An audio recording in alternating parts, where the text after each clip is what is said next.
My parents abandoned me at 17. Now I'm a millionaire and they regret it. When I was 17, my life changed in an instant. I woke up one morning to find a letter on my bed, a letter from my parents. I didn't think much of it at first. Maybe it was just a note about the house or something about college. But when I opened it, my heart sank. It wasn't about the usual things. It was a letter telling me they were leaving. They had decided to move, to start fresh, but they didn't want me to come with them. They were leaving me behind. They didn't give a reason, just an explanation that boiled down to them wanting to live their lives without the burden of raising a teenager. It hit me hard, harder than I could ever explain. I wasn't a child, I knew that, but I wasn't ready to be abandoned. They were my parents, the ones who were supposed to guide me, protect me, and love me unconditionally. Instead, they chose their own comfort over their responsibilities to me. I couldn't wrap my head around it. They had just walked out, leaving me to fend for myself. The house, the bills, the car, they were all suddenly my responsibility. I spent a long time feeling sorry for myself, wondering what I had done wrong, what I could have said to make them stay. But I realized something important. I couldn't change what had happened. The only thing I could do was move forward. So I did. I found a job, multiple jobs actually. I worked nights at a diner and days at a retail store. I didn't know how, but I was going to make it. No one was going to help me, so I had to help myself. I threw myself into work, saving every penny I could. I didn't spend on anything frivolous. I stayed focused, determined to prove that I was more than the disappointment my parents had made me feel. Fast forward 3 years. I had saved up enough money to start my own business. It was a small idea at first, just a passion project in my free time. But it exploded. What started as a side gig quickly turned into a full-fledged company. People loved what I was offering, and soon enough, I was making more money than I had ever imagined. By the time I was 22, I was a millionaire. My business was thriving, and my life was finally on track. But then one day, I received an unexpected phone call. The call came on a Monday afternoon, the type of day when I was busy with meetings and working on expansion plans. I almost didn't pick up, but something in me made me pause. I had a gut feeling it was important. I answered, expecting it to be a business call or maybe a new client. Instead, it was my mother. My heart skipped a beat, and I froze. "Hi, Lana," she said, her voice hesitant, almost nervous. "I know it's been a long time, but I've been meaning to reach out. Can we talk?" I wasn't sure what to think. After everything that had happened, everything they had done to me, the way they just left, without a second glance, I wasn't sure I wanted to hear anything they had to say. But something compelled me to listen. "Why now?" I asked, my voice flat, giving nothing away. "After all these years, why would you suddenly care?" There was a long pause on the other end of the line. We made a huge mistake, and we want to make it right. Can we meet?" I almost laughed. Make it right?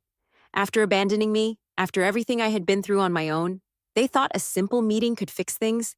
But then again, there was that part of me, the part I'd buried for years, that wanted to hear what they had to say. Part of me was still that teenager who had hoped for their approval, their love. Maybe that wasn't something I could just shake off.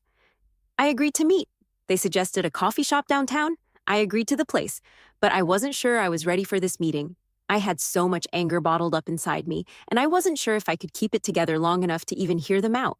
When I arrived, I saw them sitting in a booth, looking older, worn down by life. They looked so out of place in the bustling cafe, their eyes scanning the room nervously. I almost didn't recognize them. They weren't the same people who had left me behind. They had changed, but so had I. As I walked toward them, their faces lit up, as though they had been waiting for this moment. They didn't know how much I had changed or what I had built. All they saw was the child they abandoned, the child they thought they could control from a distance. "Lana, it's been so long," my father said, his voice strained. "We are so sorry. We should have never done that to you." I sat down across from them, feeling a strange mixture of emotions, anger, disbelief, and a kind of detachment. My parents looked at me with those familiar eyes, the ones that had once been so comforting, but now felt like strangers. They seemed smaller somehow, like the weight of the years had finally caught up with them. They weren't the powerful, controlling figures they once were, and I wasn't the scared, lost teenager they had abandoned. "We've thought a lot about what we did," my mother said, her voice quiet. She looked worn out, her hands twisting together on the table. "We've been so selfish and we regret it every day. I know we can't take back what we did, but we're asking you for a chance to make it right." I felt a wave of bitterness rising inside me. How could they think that an apology could fix everything? How could they expect me to just forget the pain they caused me, the loneliness I endured for years, and the strength I had to summon just to survive on my own? I've had to rebuild everything, I said, my voice cold. I had to grow up overnight. I wasn't ready, but I didn't have a choice. And now you show up, acting like you can just apologize and everything will be fine? My father looked like I had slapped him. His eyes dropped to the table, and I could see the guilt written all over his face. My mother, on the other hand, didn't look away. She met my gaze, searching for something. Maybe forgiveness, maybe just understanding. I know we can't erase the past, she said softly, her voice cracking, but we want to be part of your life again. You've done so well and we're proud of you, more than you know. But we want to be there for you now, to support you in whatever way we can. I didn't know how to react to that. How could I trust them? How could I allow them back into my life after everything? The betrayal was too deep, the scars too fresh. They had left me at a time when I needed them the most, and now they expected to walk back in as though nothing had happened. I've built my life without you, I said, my voice steady but firm. I don't need your support now. Their faces fell, but I wasn't finished. You abandoned me, and you can't just make it all better with an apology. The silence stretched on, heavy and uncomfortable. My parents sat there, the guilt evident on their faces, while I tried to process everything they had just said. For years, I had wondered if they would ever come back into my life, if they would ever realize the pain they had caused. But now that they were here, apologizing, it didn't feel like closure. It just felt like a reminder of everything I had fought so hard to escape from. You don't get it, I said, my voice a little quieter this time. I didn't need you when I was 17. I had to survive on my own. I didn't want to have to become someone else just to make it. But I did. I became someone stronger, someone who learned to rely on myself because you weren't there. My mother's eyes welled up with tears. We know, honey, and we regret it every day. But we weren't ready for what we had to do, and we didn't know how to handle everything. We were selfish, and we hurt you. My father, who had been silent for a while, finally spoke. We should have never put you in that position, but you've done amazing things with your life. We didn't expect that. You've become someone we're proud of. It almost felt like they were trying to justify their actions by pointing out how well I had turned out. But that wasn't the point. It didn't matter how successful I was or how much I had achieved without them.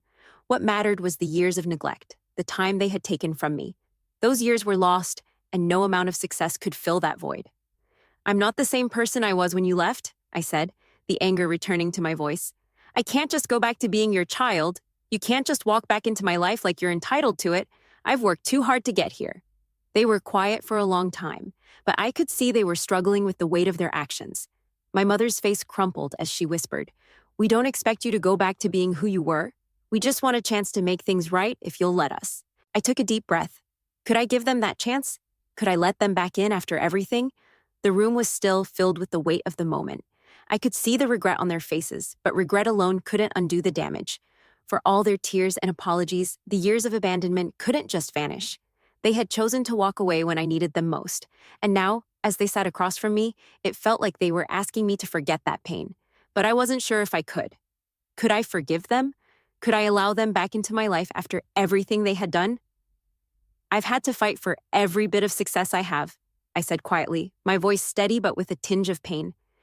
And in all that time, I never once stopped to think that you would come back, because I didn't need you to.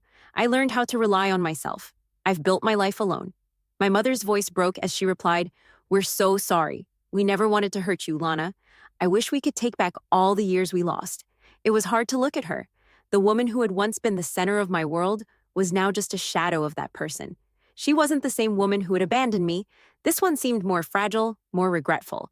But could I believe that it was genuine? Or was this just another chapter in a lifetime of manipulation and neglect? I don't know if I can just forgive you, I said, trying to keep my voice from breaking. I don't know how to move past this. I've built a life without you, and while I'm grateful for where I am now, I can't forget the years I spent feeling like I wasn't enough. My father reached across the table, his hand trembling slightly as he placed it on mine. We don't want to undo what you've built, he said. We just want a place in your life again. Not to control you, not to dictate anything, just to be a part of it, if you'll let us. I stared at his hand, then slowly looked up at both of them. They were asking for something I wasn't sure I could give. Trust. They wanted to be in my life again, but could I let them in after everything? I don't know, I whispered, my heart torn. I'm not sure I can just forget the past. But maybe, just maybe, I could find a way to let them in again, on my terms.